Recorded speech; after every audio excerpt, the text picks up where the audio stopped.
네, 자, 1시간 더 말씀 나눕니다.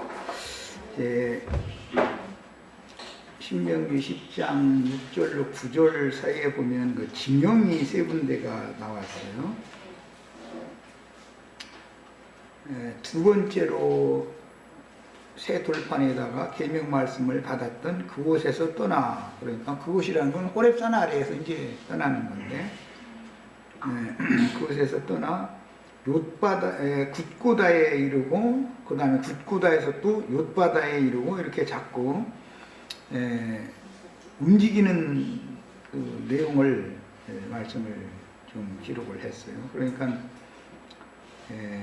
첫 번째 이 말씀이 있었을 당시에 그곳에서 첫 번째 도착된 것은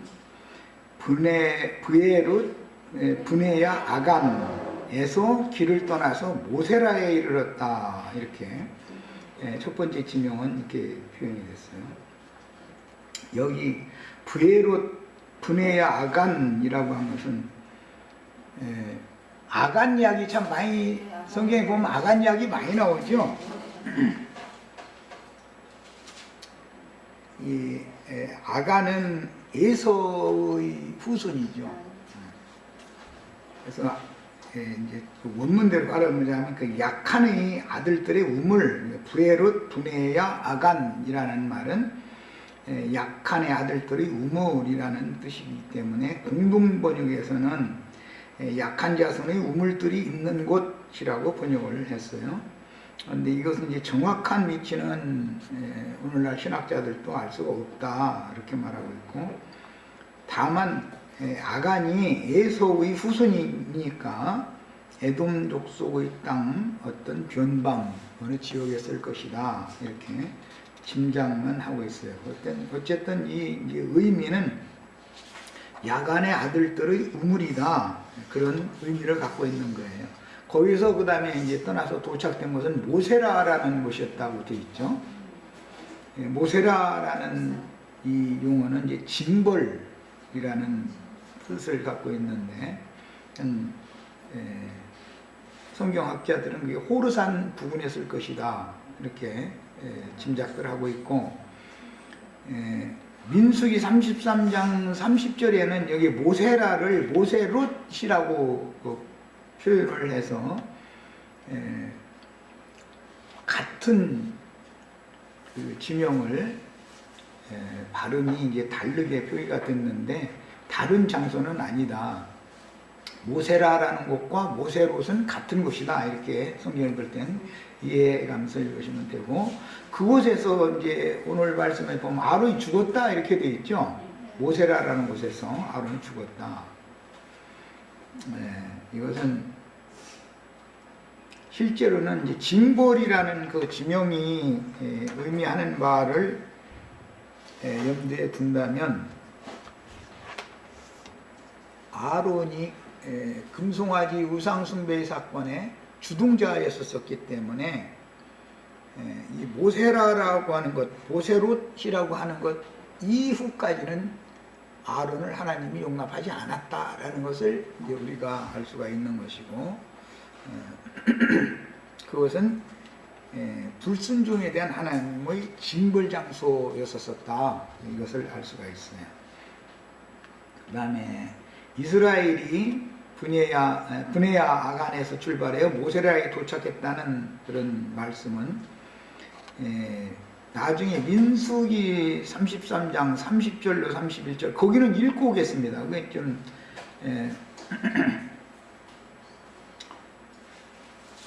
브네야 아간에서 출발해서 모세라에 도착했다는 말씀도 있고, 모세라에서 출발을 해서 브네야 아간에 도착한 얘기도 나와요. 반대로.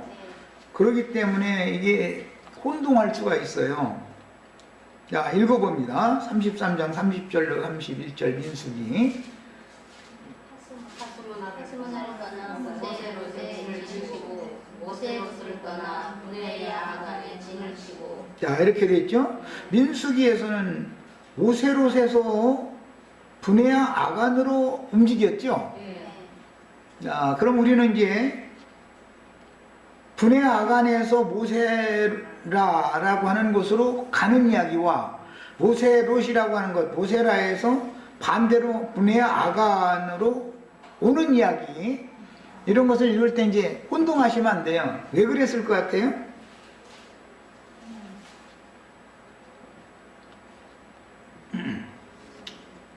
예, 이처럼 지명이 가는 것과 오는 것을 이게 말을 한 것은 광야 40년을 방황하면서 이미 지나갔던 곳을 다시 되돌아오기 때문에, 성경에 보면 민수기는 그 어디를 거쳐서 어디로 가고 어디를 거쳐서 어디로 갔다가 그 다음에 다시 되짚어서 오는 것을 또 기록을 하고 있기 때문에 기록이 이렇게 되어 있는 거예요. 그런 게 이스라엘 백성들이 광야로 그냥 관통해서 한번 쭉 가나안 땅까지 간 게 아니고 갔다가 다시 돌아왔다가 가는 얘기가 나오기 때문에 지명이 역으로 기록될 수가 있다. 그러니까 그런 것도 유심히 살펴서 읽을 만큼 성경을 난 자세히 읽으라고 내가 일부러 이걸 지적을 하는 거예요. 지금 성경을 벌로 읽으면 이렇게 돼 있는 것도 모르죠. 사람들이, 신앙생활 오래 한 사람들도 어디로 갔다 오셔놨는데 나중에 보면 반대쪽에서 이쪽으로 오히려 오는 얘기를 또 하면은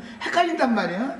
근데 왜 그러냐? 광야를 방황을 했기 때문에 걷는 길이 이렇게 될 수가 있다는 걸 염두에 두고 읽으셔야 되는 거예요. 자, 그 다음에 엘르아살이 이제 제사장 책임을, 아버지가 죽으니까 엘르아살이 제사장 책임을 이제 행하게 됐죠. 원래는 이 제사장 직분이 엘르아살에게 오는 게 아니었었죠. 누가 제사장 직분을 했어야 되는 거예요?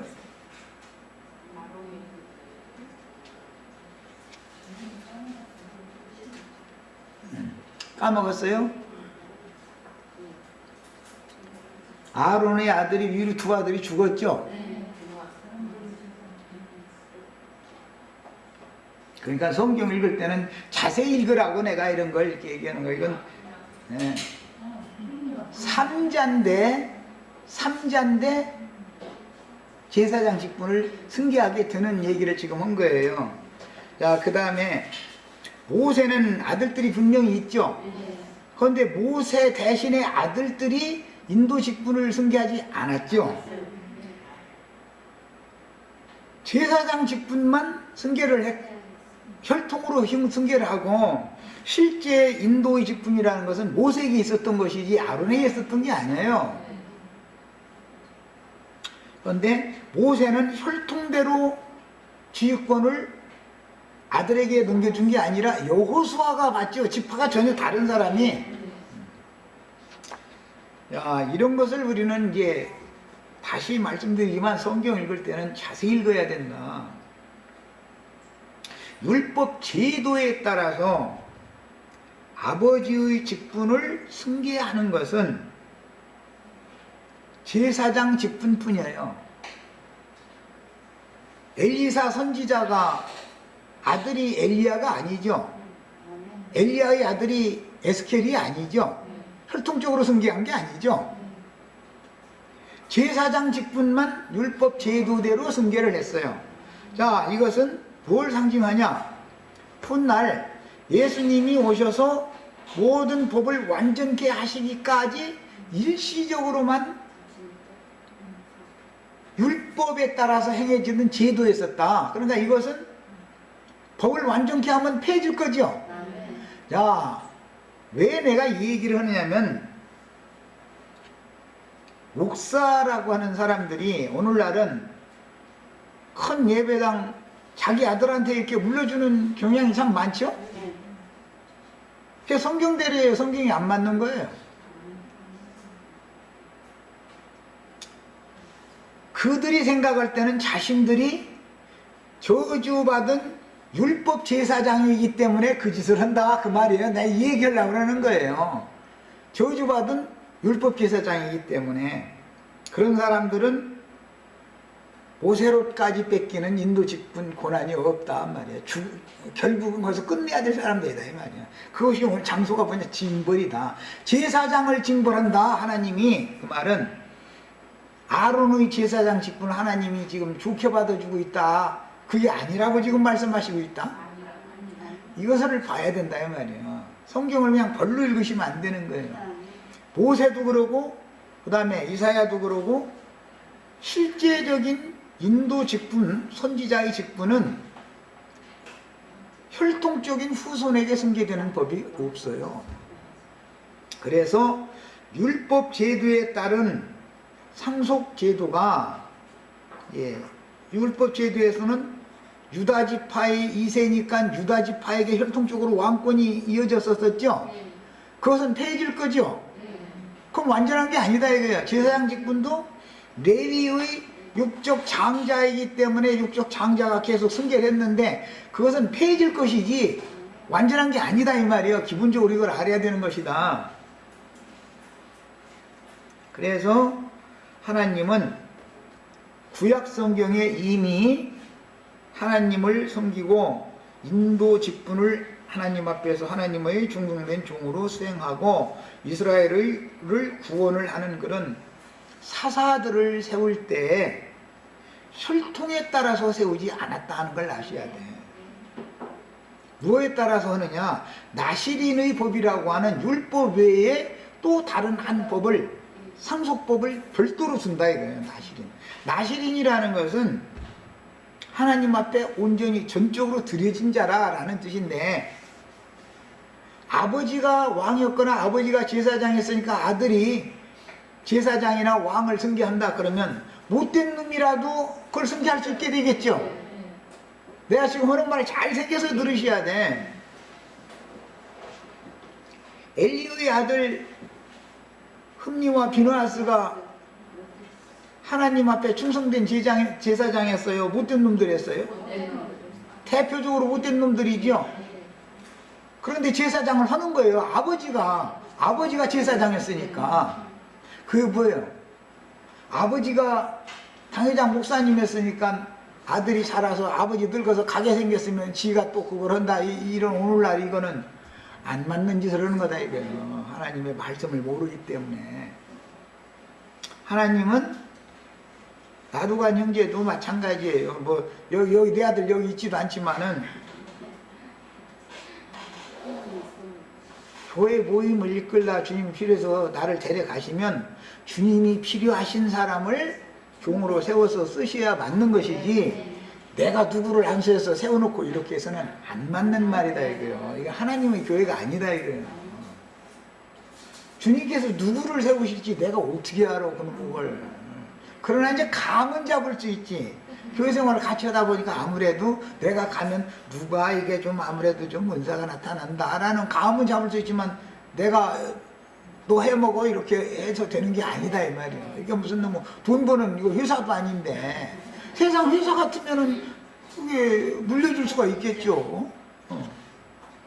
그런데 나한테 너 해먹어 만약에 소리 들었다 할지라도 좋은 일이 아니지. 내가 앞서 본을 보이느라고 교회 형제 자매들한테 헌금 받아서 사는 것을 일체 금해버리고 이랬는데, 아니 세상 사는 세상대로 지 알아서 다 하라 그러고 교회에서 인도 직분을 하라 그러면 두 가지 일을 하라는 말인데, 그게 좋은 말을 하는 것도 아니잖아 또.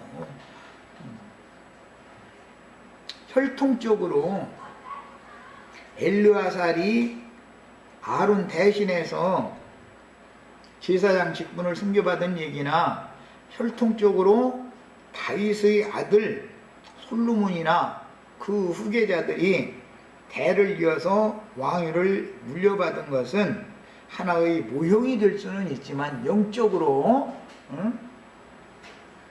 모형이 될 수 있어요. 하나님이 친히 누구를 지정해서 세울 것이다 라는 걸 보여주는 모형이 될 수 있지만 그것은 완전한 법이 아니다. 그래서 이스라엘 나라 왕위를 물려받는 거 보면은 못된 왕도 꽤 많이 나오죠. 하나님이 친히 세우셨으면 아무 집 하나 할 것 없이 하나님이 또 가려서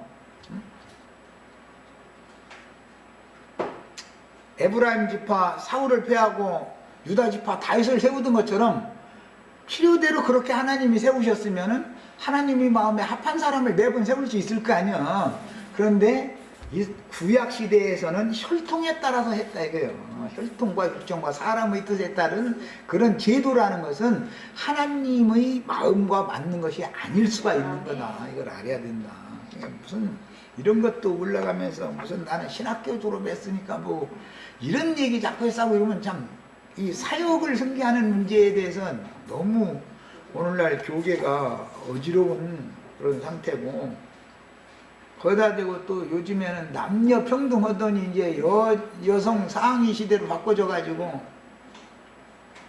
우리 신학교는 여목사 제도 있습니다 이래 가지고 광고해 가지고 여자 목사들이 아주 그냥 무슨 옛날 그 6.25 때 아이들 머리 속에서 그저 석회 쏟아져 나오듯 그냥 1년이면 수백 명씩 막 쏟아져 나오니까 도대체 이 사람들이 감당할, 목사가 너무 많아서 문제예요. 이제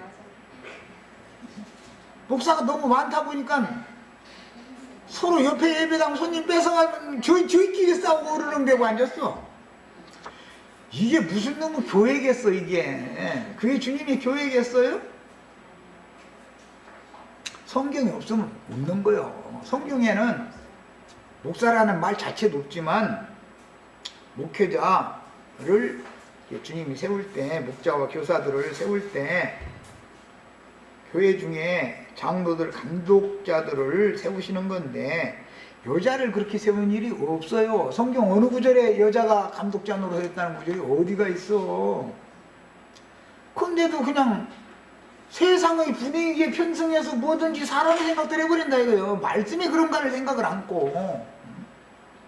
그런 것들이 다 뭐냐, 하나님의 말씀을 내가 지금 지적하고자 하는 것은 너무 세밀하게를 안 읽고 자세히를 살펴보지 않기 때문이다.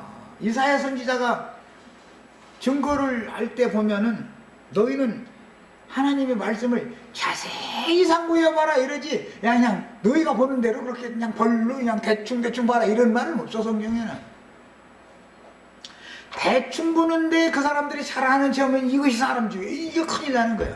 저 세상 말로 돌팔이 사람 잡는다고 자세히 보면은 자기네들이 알고 있는 것 지금 반대의 내용으로 되어 있는데 사람의 생각이 하나님의 말씀을 가려버리게 되는 위험이 있다는 것은 전혀 생각지도 않고 그냥 아론이 죽으니까 엘르아살이 제사장 승계했다, 다윗이 죽으니까 솔로몬이 승계했다, 이것만 주장한다 이거예요. 그것이 그럼 완전한 것 같으면 그렇게 신약시대에도 그렇게 해라 했어야 맞지. 전혀 무슨 네 지파도 아닌 유다 지파에서 오신 예수님이 제사장 노릇을 하고 있고 예수님의 제자인 베드로는 신부온 지파고 전혀 다른 지파 사람들 불러다가 사역자로 세우시잖아. 그럼 다른 지파 사람은 어떻게 해? 다 유다 지파 사람이 왕권을 받아야 되는데 그 하나님 말씀이 안 이루어지지 않나 이거예요. 엇박자가 나지 않냐 이 말이에요. 이게 그 하나님이 말씀하시는 원래의 뜻을 훼손하지 말고 성경을 자세히 봐야지. 사람의 관념에 따라서 전통적으로 이런다, 신학교를 졸업을 하면은 뭐 안수를 받아서 뭘 한다, 이것은 그들이 지어낸 전통이지 성경 이야기가 아니지 않냐 이 말이에요. 왜 성경을 무시, 하나님의 말씀을 무시하고 사람의 전통을 더 중요하게 여기면 뭐가 되냐 말이에요. 세상사 같으면 다 사람의 머리에서 나온 대로 오면 뭐 그 세상이니까 그렇지만 교회는 이게 주님의 나라인 건데 주님 나라의 통치를 어떻게 하나님이 친히 하게 주님께 맞게 놔둬야지 사람들이 제 생각대로 해버려. 그 말이라고 하는 짓이요 그게. 그 다음에 아론이 죽었을 때 대제사장의 옷을 벗겨가지고 이제 엘르아살에게 입혀주는데 어떤 직분을 승계한다는 것은 누구에게 옷을 입혀주는 걸로 돼 있죠. 그건 이제 우리도 이제 어떤 회사에 들어가면은 그 회사에서 입히는 유니폼 옷이 있다 이거예요. 요즘은 식당도 그래. 식당 몇 명 직원 있으면 식당들도 보면 다 저기 서빙하는 아줌마들, 뭐 주방 있는 아줌마들, 그 주인까지 다 똑같은 옷 맞춰서 입더만 하죠. 그게 이 사람들은 우리 식당의 직원들이다 지금 그걸 표시하는 것이잖아. 옷 입혀놓으면은 옷 벗으면 이제 자유인이 되지만은 그런 것과 같이 어떤 옷을 벗는다 하면은 그 직임을 해제당했다라는 개념이 되고 또 그 옷을 누가 입었다라면 그 직임을 승계받았다라는 개념이 되기 때문에 선지자를 승계할 때도 엘리야가 자기 죽을 것을 알고 선지자의 직분을 승계할 때 보면 엘리야가 뭐 자기 아들한테 이게 세워주는 게 아니라 엘리사라는 사람 소 교리를 가지고서 밭갈이 오고 있는데 가서 자기 겉옷을 이렇게 가서 입혀줬다는 거예요. 그거 얼마나 웃기는 얘기예요. 아니 밭갈이 오고 이러고 있는데 어떤 사람 지나가다 가서 겉옷 벗어가지고 이렇게 옷 입혀줬다. 그런 걸 읽을 때 우리는 많은 생각을 해봐야 되는 것이다. 그 말은 엘리야가 나는 떠날 때가 됐고 하나님이 생각할 때 엘리사라는 사람이 그 사역을 승계해야 된다라고 계시를 받았으니까 자기 사역을 그에게 위임해주는 얘기를 그렇게 한 것이다. 야, 이제 우리 형제 자매님들이 다 제사장들이죠. 대제사장이신 그리스도가 우리 형제 자매님들의 옷을 그분의 옷을 우리 옷으로 입혀주면 우리는 그분의 사명, 그분의 사역, 그분에 관한 모든 어떠한 위임을 우리가 지금 승계받았다라는 뜻인 것이다. 이것을 이해하셔야 되겠어요. 자, 그 다음에 이제 신명기 10장 7절 거기서 발행하여 굳고다에 이르고 그랬는데 그 굳고다라는 말은 이제 갈라진 틈이라는 의미를 가지고 있는 지명으로서 그 가데스 바네아 근처에 있는 지역일 것이다 라고 추정을 하고 있고 정확한 그 지명은 이제 신학자들도 아직 모른다고 그래요. 그 다음에 이제 그 굳고다에서 또 발행을 해가지고 욤바다라고 하는 곳에 이르렀다 그랬는데 그 욤바다라고 하는 것은 그 상쾌함이라는 그런 의미를 갖고 있는 지명이기 때문에 그리고 거기에 시내가 많았었다 이렇게 돼 있죠. 욤바다에 이르니 거기는 시내가 많았다 그랬죠. 이게 광야길을 걷는 사람들에게 이곳저곳에 시내가 많다는 건 물이 많다라는 것은 그 지명과도 관계가 있어요. 이제 욤바다는 그게 원래 사람들에게 상쾌감을 안겨준다, 상쾌하다 그런 뜻이었기 때문에 시내가 많았다라고 하면은 분명히 광야 연단과 시험 중에 지친 영혼들이 거기에서는 맑은 생수가 많으니까 이제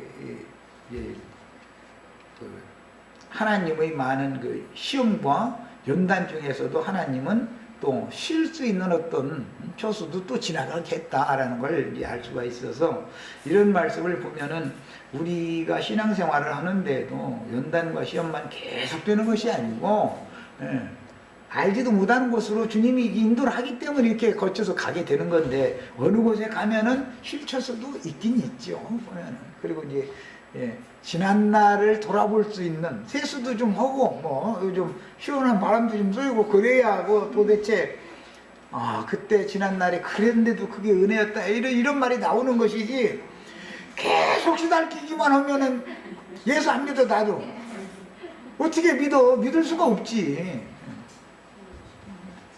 주님의 인도라는 것은 항상 시험만 하시는 것은 아니다. 이런 것을 이런 말씀을 통해서 메시지를 얻을 수가 있어요. 그 다음에 8절에 그때에 여호와께서 레위 지파를 구별하여 여호와의 언약궤를 메며 여호와 앞에 서서 그를 섬기며 또 여호와 이름으로 축복하게 하셨고 그 일이 오늘까지 이르느니라 그랬는데 이제 레위 지파만이 제사장 직분을 하게 된 것은 호렙산 아래에서 우상 숭배를 했던 아론과 함께 금송아지 우상 앞에서 먹고 마시고 뛰놀던 이스라엘 3천을 레위인들이 다 자기 형제들을 다 찔러 죽였다고 되어 있죠. 이 시므온 지파와 레위 지파는 사람 죽이는 데는 일가견이 있는 사람들이에요, 이 사람들이. 창세기에서도 보면 시몬과 레위가 가서 디나 사건 때 아주 사람들 그냥 세임성 사람들 싹 다 죽여버렸다는 거잖아요. 그러니까 사람에게는 살인도 불사하는 그런 포악하고 죄악, 아주 막 악랄하고 포악한 그런 성정이 유전되고 있다는 것을 알 수가 있는데, 하나님은 그런 성분마저도 유용하게 쓰신다. 레위인들이 자기 형제 동족들을, 다른 형제들은 형제들을 찔러 죽여라 그러면은 다 눈치만 보지 누가 감히 칼 들고 가서 죽이겠냐 이거예요. 그것도 거기 보면은 출애굽기 32장 거기 보면은 3,000명이나 죽였더니 무슨 3명 죽이는 것도 아니고 30명 죽이는 것도 아니고, 이건 말도 안 되는 소리잖아. 3,000명을 쳐 죽였다, 이제 찔러 죽였다. 그랬더니 하나님이 레위 지파에게 너 내 앞에서 영원히 제상 직분 행해라 라고 이제 그걸 임하셨다 그랬는데, 그러니까 하나님은 기독교인들이 생각하는 것처럼 세상 사람이 판단해 선하고 유순하고 좋고 이것만 쓰시는 게 아니죠. 사람 죽이는 것도 쓰시죠. 그러니까 괜히 나는 선하고 유순하고 좋은 것만 있는 채 하면 안 된다 이거예요. 나는 절대 살인 안 할 것 같죠?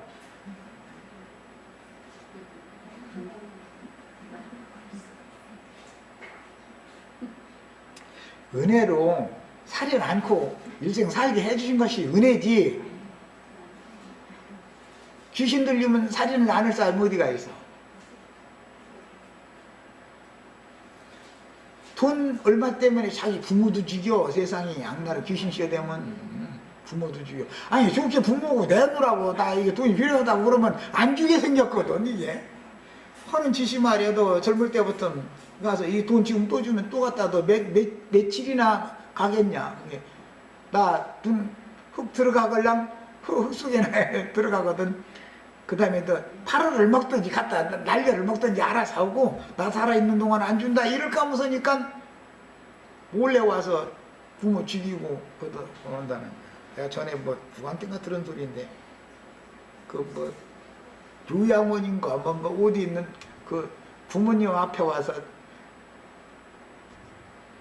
힘도 하나도 없는 그 할머니 할아버지 손 억지로 끌어다가 인중 묻혀가지고 이렇게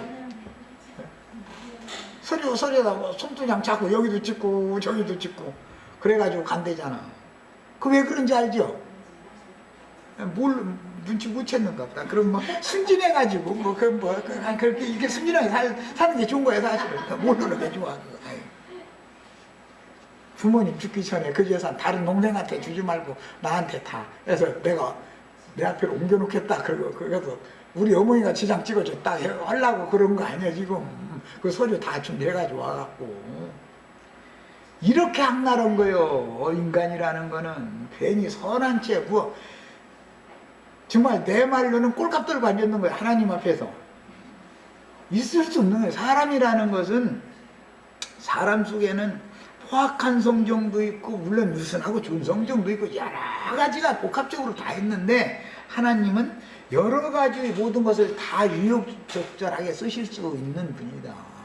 하나님은 이렇게 다양성이 있는 분이죠.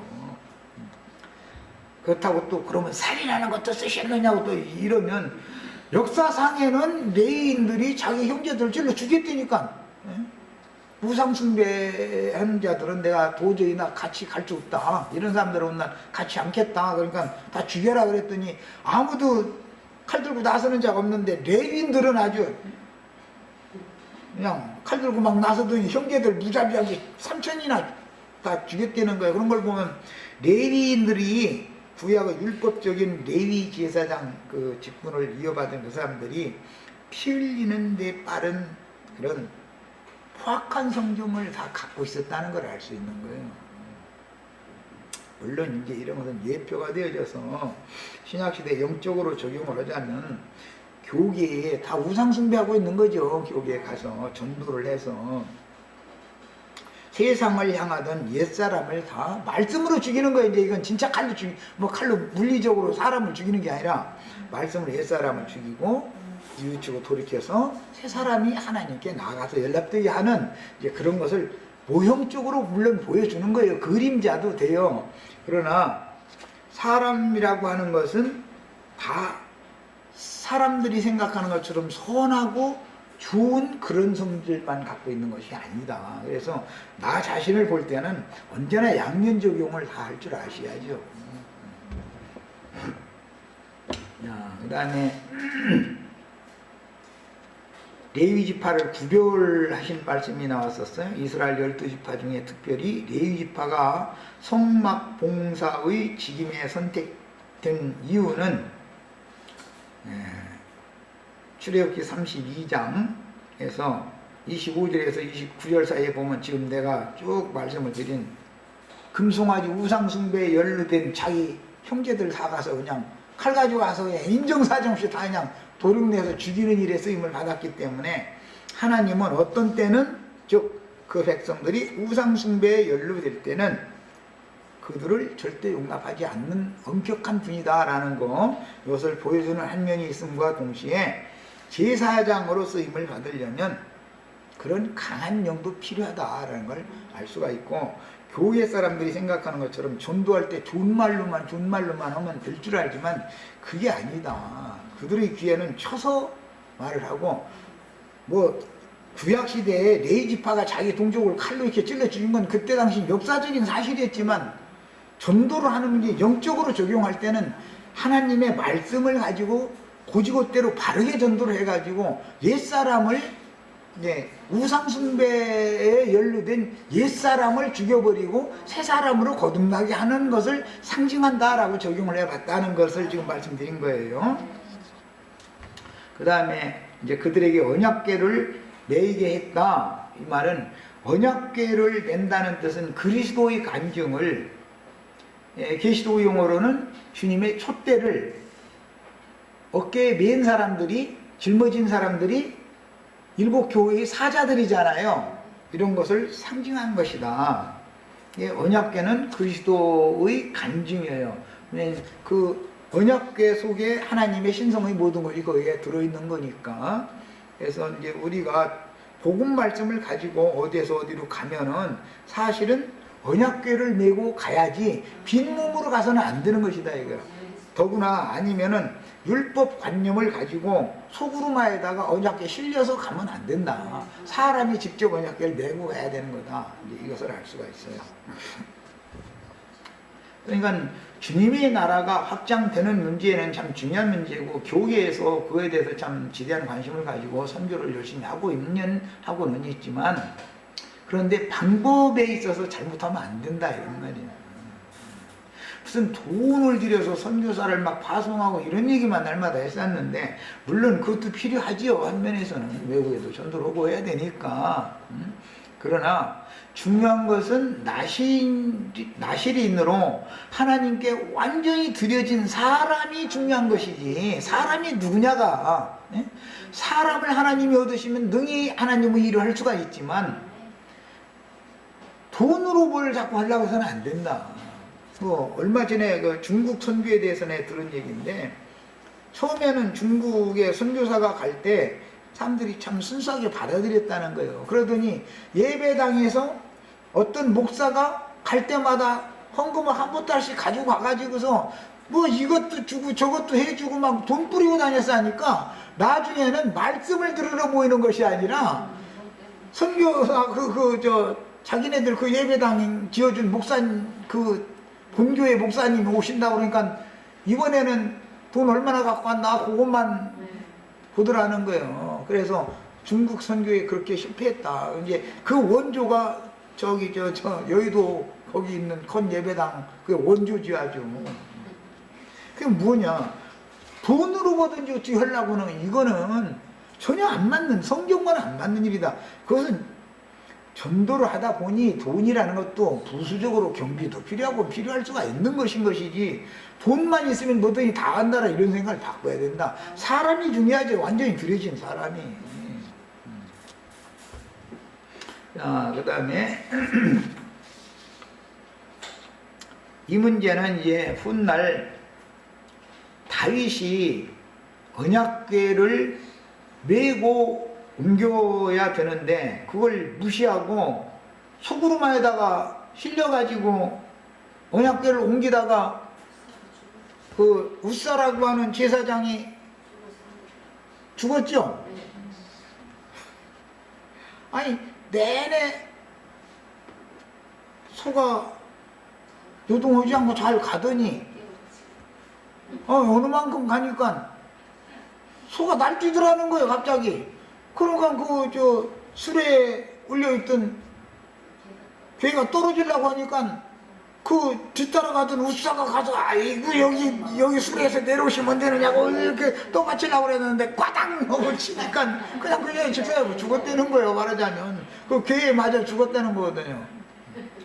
야, 그게 무슨 말이겠어. 처음부터 나는 종들에게 율법 종들에게 의해서 전도를 하라고 하지 않았다 그 말이란 말이에요. 내 마음에 합한 사람이 직접 나가서 전도를 해야지. 나와 함께 나가서 전도를 해야지. 소라는 건 일꾼을 말하는 거예요. 종을 말하는 거예요. 그래서 교계에는 이런 내용도 올라가면서 주의 종, 주의 종, 주의 종을 위해서 기도하라 해서 했었는데 종로로서 하려면 바르게 해야지. 그게 다 어떤 사람들이요? 우사죠, 우사. 하나님을 저희가 떠받들어 막 받들어 여기 내놓으시면 안 된다는 거예요. 나는 구루마에 소가 흘른 수레 타고 다니기 싫다. 네가 미국 가려면 그러니까 그러시지 말고 여기가 더 평고 좋잖아요. 나 그냥 맨발 치고 갈 거니까 그냥 이렇게 그냥 수레 타고 가세요. 그러고 이렇게 바치려고 하니까는 그냥 세게 갖다 그냥 탁 쳐버리니까 그 자리에서 직사해버린 거예요. 상징이잖아. 벌써 딱 보면 알잖아. 그렇게 뭔가 사람이 하나님을 떠받들어서 어떻게 사람의 생각대로 아니 수레 타고 가는 게 하나님은 싫다는데 인간이 수레 타고 가세요. 난 그냥 미국 가려면 힘들으니까 아니 그냥 주님이 안 가고 수레 타고 가시고 난 내 뒤에서 감독이나 하고 갈게요. 아니 주님이 저를 감독을 해야지 지가 주님을 감독을 해? 이런 식이다 이거 지금 이게. 너무 성경을 좀 내가 하는 표현으로 사투리로 벌로 읽는 거예요. 벌로. 세밀하게 읽어야죠. 자, 그 다음에 여호와 이름으로 이제 축복하게 하셨다 그래가지고 또 이제 이 또 아이고 전도사는 축도권이 없어. 전도사는 목사가 돼야 축도권이 있어가지고 야 참 이것도 이야 정말 참 못당해 아주. 그러고 설교 끝나고 축도하라고는 안 돼 있잖아 성경에. 그렇게 돼 있는 게 아니잖아. 그런데 이상하게 변형시켜 어떤 말씀을 갖다가 목사님만 설교권, 안수권, 축도권이 있다 해가면서 그 3권이라고 그래 3권. 그래가지고 그 3권이 교권이라고 이제 이렇게 말하죠. 이것도 여호와의 이름으로 축복한다 그러면 입으로 하는 축복을 지금 물론 말로 축복이 당연히 해야 되니까 이제 뭐 포함이 되겠지만은 다른 게 아니라 모든 하나님의 복이라는 건 아담 세계를 통해서 들어온 저주가 변하여 아브라함의 믿음을 통해서 복이 되게 하는 얘기니까 축복한다라는 것은 믿음을 더하는 말씀을 주는 게 축복하는 것이고 어떤 말씀을 들을 때 깨달음을 받으면 축복을 받은 것이고 도대체 뭔 소리인지 모르겠다 그러면 저 축도해줘도 다 소용없는 거예요 그거. 그런데 예배당에서는 축도 안 받고 나가면 예배 온 거 헛것이라고 막 이래가면서 끝까지 앉혀놓고서 이제 그러려고 이제 사람들이 이렇게 눈치 보고 있다가 나갈 때 복잡할까 생각해서 미리 슬슬 나오거든. 이제 그럼 못 나가게 하려고 이제 이래서 왔는데 그래 이런 것이 다 하나님의 생각과는 너무 맞지 않는 건데 사람의 생각이 하나님의 생각을 자꾸 가려버려. 그 저희가 옳아. 저희가 그렇게 하는 거 너무 당연하다고 믿어버리는 거예요. 실제로 복의 근원이 되게 했다라는 것은 아브라함은 믿음의 조상이기 때문에 믿음 세계에서의 우두머리가 아브라함이다 그 말이니까 믿는 사람에게나 복이 오는 것이지 무슨 축도한다 해가지고서 복이 오는 건 아니잖아. 축도 하나도 안 받은 아무개 삼성 그 양반이나 삼성 정몽준 씨나 삼성의 현대 그런 분들이 LG 구 아무개 씨 이런 사람들이 그 사람들은 예배당에 실제 한 번도 낸 적도 없고 목사한테 축도 받은 적이 없어. 그런데도 왜 자기네들보다 훨씬 더 잘 살아? 그 말이 안 맞잖아. 그 다음에 이제 마지막 10절 11절 해서 마치겠습니다. 그러므로 레위는 그 형제 중에 분깃이 없으며 기업이 없고 대하나님 여호와께서 그에게 말씀하신 같이 여호와가 그의 기업이시라. 제사장의 진짜 기업은 하나님 자신이지 돈이 아니죠. 그 다음에 내가 처음과 같이 40주 40야를 산에 머물렀고 그때에도 여호와께서 내 말을 들으사 너를 차마 멸하지 아니하시고 여호와께서 내게 이르시되, 여기 너를이라는 것은 이 강론을 듣고 있는 유언을 듣고 있는 이스라엘을 말한 거예요. 일어나서 백성보다 먼저 길을 떠나라. 그러니까 모세에게 인도 직분을 계속 맡겼다 그 말이죠. 백성보다 맨 앞서서 모세의 길을 여호와께서 인도하시면 모세는 그 길을 따라가고 백성들은 모세 인도를 따라가야 되는 거니까 지금 그 말씀하신 거잖아요. 내가 그들에게 주리라고 그들의 조상들에게 맹세한 땅에, 이것 때문에 이 구속사가 실현되는 것이지 이스라엘이 무슨 의로움 때문에 되는 게 아닌 거, 이건 강조해서 여러분 말씀드렸어요. 조상들에게 맹세한 땅에 그들이 들어가서 그것을 차지하리라 하셨느니라 그랬는데, 레위는 분깃이 없으며 기업이 없고 그랬는데, 여기 분깃이라는 말은 이제 헬레크라고 그랬는데, 그것은 유동재산, 즉 말하자면 현금 이런 것은 다 이제 분깃이라고 우리나라 말 번역으로는 그렇게 되어 있어요. 그 다음에 기업이라고 하는 건 나할라라고 그래서 이것은 부동산과 관련되는 용어이기 때문에 이것은 상속물이다라는 뜻이에요. 그래서 분깃이라는 말이 나오고 기업이라는 말이 나올 때, 기업은 전체적인 하나님의 나라 자체가 기업이에요. 믿는 모든 성도들의 기업은 하나님 나라를 유업으로 받는 것이죠. 그 나라를 주님 자신이죠. 그 나라의 왕 주인.